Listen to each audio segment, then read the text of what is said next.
Welcome to the Exit Plan Show. Today's guest is Elizabeth Mower. She's a Member Services Director at Business Enterprise Institute in Denver, Colorado. Stick around to the end. We're going to give you an opportunity to subscribe to a newsletter and also win a free copy of the #1 book about exit planning. Thank you to Zarlingo Robb, CPAs and Business Advisors in Wheat Ridge, Colorado, for providing a location for us to film this episode. At Zarlingo Robb, they think like business owners. For more information about Zarlingo Robb, please click the link in our website show notes. Hi, I'm Norman A. Hood, financial advisor and host of the Exit Plan Show.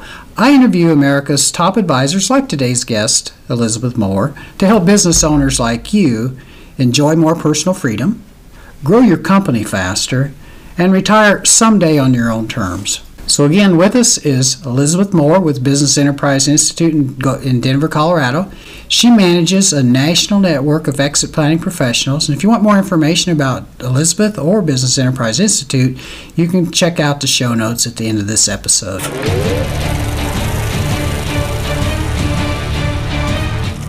Hey, welcome back to the show again, Elizabeth. We're on step 5 of the 7-step process, which is transferring ownership to insiders. And I'm going to have you talk about some of the problems that come up in that step. Thanks, Norm. So transferring a business to an insider is anything that looks like transitioning ownership to a co-owner, to a family member, could be to one or more employees. So anybody who's already connected to the business is going to be an insider in our language.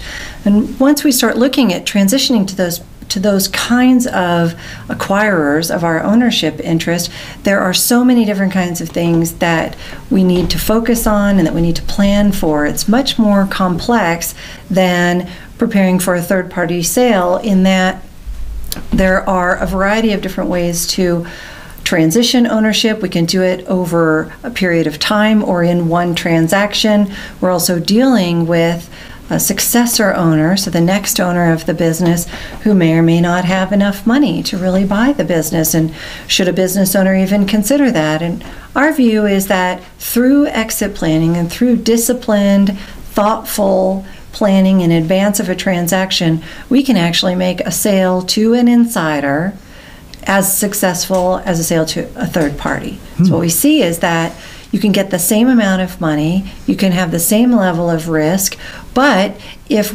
it's important to you as a business owner to have your children or your employees or your co-owner take over your ownership when you're done being an owner, then we can make that happen, but we need to start planning today.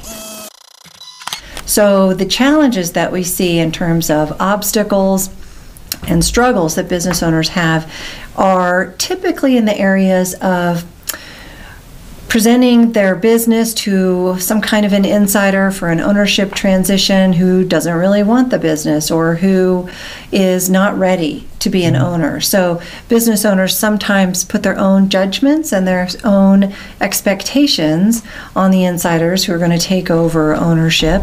Usually this is in terms of children and employees or a management team. And we really need to prepare those people well in advance. So they need to understand what ownership is like, and they need to understand what ownership brings with it in terms of responsibility and stress and a different kind of decision making than being an employee typically requires. And those are things that really have to be taught. We can't give our employees ownership experience unless we really do it in a meaningful and disciplined way before the ownership transition. We shouldn't do it after.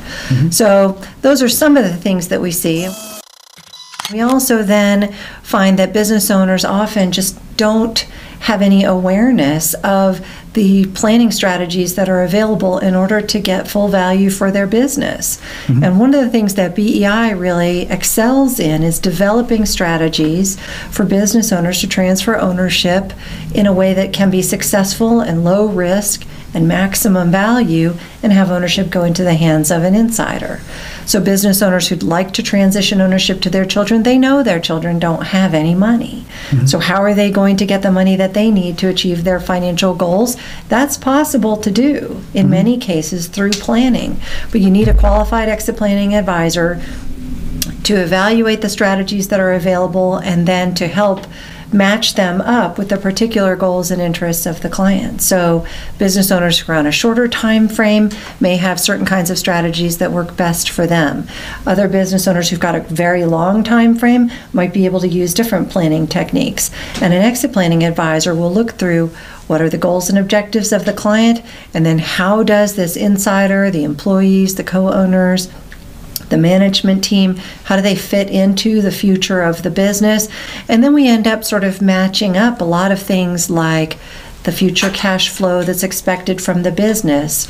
We match that with the expectations for performance by the management team or the successor owner. Mm-hmm. We match that up with the things that we did to build value when we talked about those in step 3 of this interview. So we've put all of these things together to try to make an ownership transition successful, but you really do have to sort of be creative about it. It's typically going to require multiple types of planning solutions fit together where the whole is really greater than the sum of its parts. Okay. And that's what business owners need to really focus on as they look toward a future transition. Okay, perfect.